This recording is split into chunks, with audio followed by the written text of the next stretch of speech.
लोकतंत्र में न्यायपालिका की स्वतंत्रता और उसकी गरिमा को सर्वोच्च माना जाता है, क्योंकि यही वो स्तंभ है जिस पर आम नागरिक का न्याय पाने का भरोसा टिका रहता है।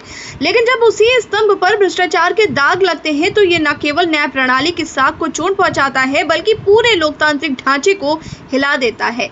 इलाहाबाद हाईकोर्ट के जस्टिस यशवंत वर्मा के खिलाफ लोकसभा में महाभियोग की प्रक्रिया का आरंभ इसी चिंता और गंभीरता को दर्शाता है। लोकसभा स्पीकर ओम बिरला ने सदन में घोषणा की है कि उन्हें भाजपा सांसद रविशंकर प्रसाद और विपक्ष के नेता राहुल गांधी सहित सत्ता पक्ष और विपक्ष के कुल 146 सांसदों के हस्ताक्षर वाला महाभियोग प्रस्ताव प्राप्त हुआ है। ये संख्या अपने आप में इस बात का प्रमाण है कि मुद्दा किसी एक दल की राजनीति से ऊपर उठकर संसद की सामूहिक जिम्मेदारी बन चुका है। वास्तव में न्यायाधीश जांच अधिनियम 1968 की धारा 3 और संविधान के अनुच्छेद 124(4) के साथ पठित अनुच्छेद 217 और 218 का हवाला देकर राष्ट्रपति को सिफारिश करने का अनुरोध किया गया है कि जस्टिस वर्मा को उनके पद से हटाया जाए। जस्टिस वर्मा के खिलाफ आरोप गंभीर हैं। मार्च 2025 में उनके दिल्ली स्थित आधिकारिक आवास से जली हुई नकदी के बड़े ढेर बरामद हुए थे। उस समय वो दिल्ली हाईकोर्ट में पदस्थ थे, लेकिन विवाद के बाद उनका तबादला इलाहाबाद हाईकोर्ट कर दिया गया। इस घटना ने न केवल कानूनी हलकों में बल्कि आम जनता के बीच भी हलचल मचा दी। जली हुई नकदी की बरामदगी भ्रष्टाचार के गहरे तंत्र की ओर इशारा करती है और ये सवाल उठाती है कि क्या न्याय की कुर्सी पर बैठे लोग भी निजी स्वार्थ और गैर कानूनी लेन देन में लिप्त हो सकते हैं।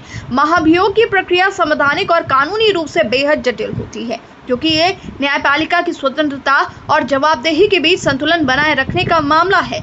स्पीकर ओम बिरला ने इस संतुलन को ध्यान में रखते हुए 3 सदस्यीय जांच समिति का गठन किया। इसमें सुप्रीम कोर्ट के जस्टिस अरविंद कुमार, मद्रास हाईकोर्ट के जस्टिस मनिंदर मोहन श्रीवास्तव और कर्नाटक हाईकोर्ट के वरिष्ठ अधिवक्ता बीबी आचार्य को शामिल किया गया है। समिति का कार्य है आरोपों की गहराई से जांच कर लोकसभा को अपनी रिपोर्ट सौंपना।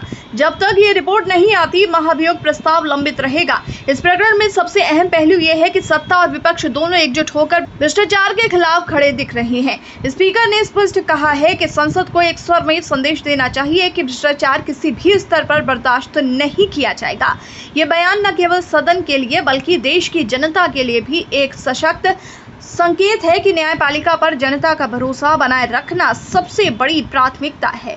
हालांकि ये भी उतना ही महत्वपूर्ण है कि जांच प्रक्रिया निष्पक्ष, पारदर्शी और तथ्यों पर आधारित हो। यदि आरोप सही साबित होते हैं तो ये मामला न्यायपालिका में जवाबदेही के लिए एक मिसाल बनेगा, लेकिन यदि आरोप निराधार निकलते हैं तो ये सुनिश्चित करना होगा कि न्यायाधीश की गरिमा और स्वतंत्रता पुनर्स्थापित हो।